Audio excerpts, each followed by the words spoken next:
غیر محرم کے لیے دعا کر سکتے ہیں یا نہیں کر سکتے، وہ زندہ ہو یا انتقال کر گیا ہو تو غیر محرم مرد کے لیے یا غیر محرم عورت کے لیے دعا کرنا جائز ہے یا نہیں، یہ ان کا سوال ہے۔ بہت سارے لوگ اس طرح کنفیوز ہوتے ہیں، توجہ سے اس کا صحیح جواب سمجھ لیجیے گا۔ یہ بات یاد رکھیں، ہم قرآن پاک میں موجود دعاؤں کو اگر دیکھیں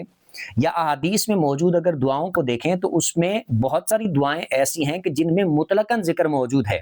مسلمان مردوں کے لیے اور مسلمان عورتوں کے لیے، اور دعائیں وہ ہم پڑھتے بھی ہیں، مانگتے بھی ہیں، قرآن کی تلاوت کرتے ہیں تو اس میں بھی آتی ہیں۔ تو اب وہ بندوں کے لیے اکثر تو وہ عورتیں غیر محرم ہی ہوں گی جن میں مسلمان عورتوں کے لیے دعا کی جا رہی ہے،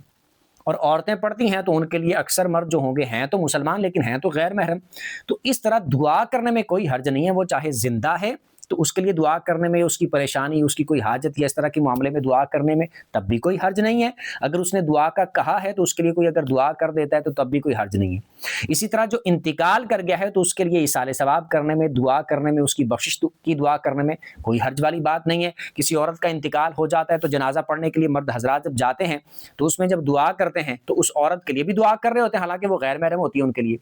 اور اسی طرح باقی بھی جو دعا ہے جنازے کی، اس میں مطلقاً دعا موجود ہے مردوں کے لیے اور عورتوں کے لیے، اور جو پہلے گزر گئے اس طرح کر کے دعا کی جاتی ہے ان کے لیے، یا پھر جو انتقال کر گئے پوری امت مسلمہ کے لیے دعا کی جاتی ہے تو اس میں کتنے غیر محرم مرد عورتیں ہوتی ہوں گی،